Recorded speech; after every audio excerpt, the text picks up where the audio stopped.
The wind changed after sunset. Not louder, sharper. It cut sideways, slipping through the gaps in her coat like fingers searching for bone. She stopped walking Dot at 80. She had learned the difference between noise and warning. This was the second one.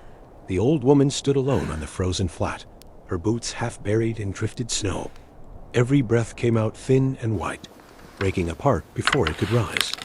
Her knees ached, not from pain alone, but from the cold settling inside the joints. Heavy and patient Dot, then she heard it. A howl. Not close. Not far. Measured Dot, she turned slowly, careful not to waste strength, and scanned the white distance. Nothing moved.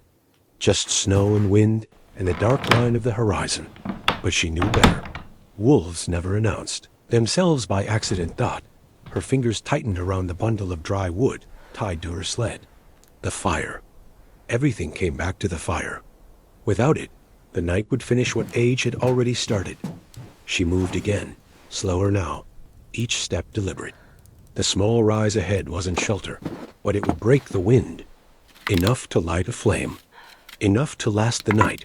If her hands didn't fail, her first Dot, another howl followed. Then another Dot, different directions. A pack. She didn't panic. Panic wasted heat. Instead, she lowered herself to her knees, ignoring the burn, and began setting the fire pit with movements practiced over decades. Stones, snow packed tight. Wood stacked small too, much too fast, and the wind would steal it. Her hands shook as she struck the flint. Once, twice, the third. Spark caught.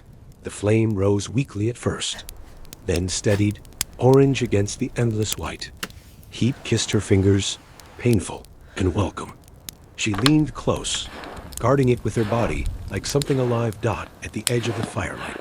Shapes appeared, not rushing, not charging. Dot watching. Dot, the wolves sat where the dark began, eyes reflecting firelight like distant stars. They didn't growl. They didn't move closer. They waited. Dot, so did she. The night had only just begun. The fire settled into itself, no longer flickering wildly, but breathing slow, controlled, alive. She fed it carefully, one thin stick at a time.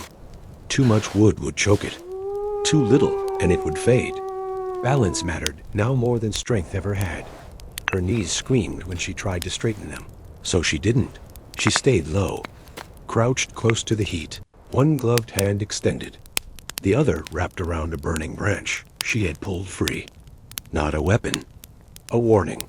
Across the snow, the wolves shifted, not closer, just enough to remind her they were awake. Dot, she counted them without staring. Staring invited mistakes. 1, 2, 3, 4 shadows clearly.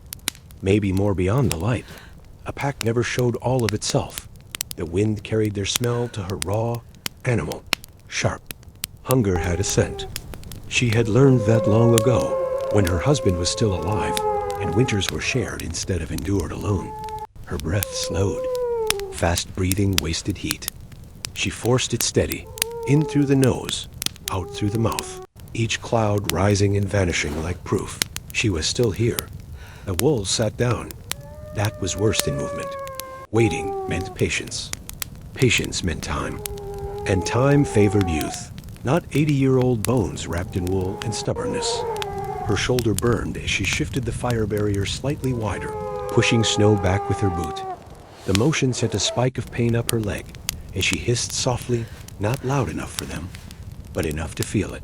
One wolf stood. Dot. It did not step forward. Dot had only turned its head, listening to the wind, reading the dark the way she read the fire.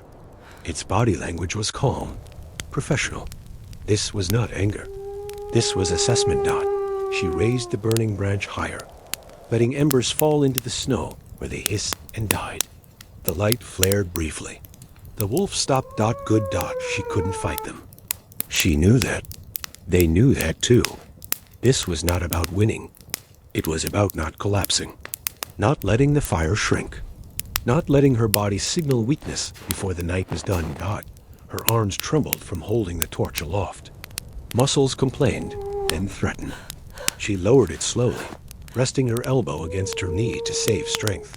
Every movement was an equation now. Effort versus survival. The wolves resumed sitting. Hours stretched thin. The cold deepened, creeping under her coat, clawing at her back where the fire couldn't reach. Her fingers went numb, then painful, then numb again. She flexed them constantly, afraid of what would happen if she stopped. The fire cracked softly. Still alive, she allowed herself. One thought, just one. If the fire lasts, I last. Somewhere in the dark, a wolf yawned. The night watched them both. The fire began to lose its fight. That it didn't die suddenly. It shrank, pulled inward, as if trying to protect its own heart from the cold. The woman noticed the change immediately. At 80, strength had left her body long ago, but awareness had not. She leaned forward, too close, letting heat sting her cheeks as she fed the last of the thicker wood into the flames. Her hands shook violently now. Not fear, fatigue. Every joint screamed as she snapped a branch in half, the sound echoing too loud in the quiet night. Across the snow, the wolves stood, not rushing, not retreating. Waiting. The pack had tightened its circle. Still distant, but closer than before. She could see their breath, now short bursts of white rising and vanishing like her own. One wolf shifted its weight, testing the ground. Another sat patient, conserving energy. They were strong because they didn't waste movement. She understood that. Her knees buckled as she tried to stand. She caught herself with one hand in the snow, the cold biting instantly through the glove. Pain flared sharp and bright. She forced herself upright anyway, dragging her bad leg, positioning her body between the fire and the dark. The fire dipped again. Wind slid low across the ground, stealing heat. She turned her back to it, shoulders hunched, becoming a shield. Her spine burned. Her breath came shallow now, each inhale a careful decision. A wolf stepped forward, just one pace. She raised the burning branch with both hands. Her arms trembled so hard she feared she would drop it. Sparks fell into the snow, hissing. The wolf stopped. Its ears flicked. It stared, unblinking. Minutes stretched. Or hours. Time lost meaning. The fire was small now, fragile. One mistake away from darkness. Her body began to fail her in pieces.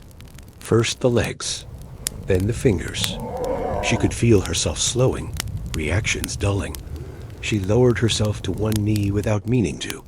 Breath rasping, heart pounding like it was trying to escape the cage of her ribs. The wolves noticed. They didn't advance, but they didn't sit either. This was the edge. She forced herself. Back up with a sound torn from deep in her chest. Not a scream. A refusal. She shoved the last of the wood into the fire and bent low, feeding it with her breath. Guarding it with her body like she had guarded children once. Long ago. The flame caught. Barely. Just enough. The wolves waited longer. Then one turned away. Another followed. Slowly, deliberately, the pack began to dissolve into the dark. Hunger pulling them elsewhere. She stayed standing until the first hint of gray touched the sky. When morning finally came, she sank down beside the ashes, alive, shaking. Empty. She had not beaten the wolves. She had not beaten the cold. She had only lasted longer than the night. When morning finally came, she sank down beside the ashes, alive, shaking. Empty. She had not beaten the wolves. She had not beaten the cold. She had only lasted longer than the night.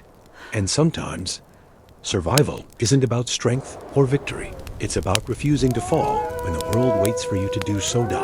With stories like this, raw, realistic, and rooted in true survival, stay with you. Subscribe to the channel and turn on notifications. Because the cold doesn't end here.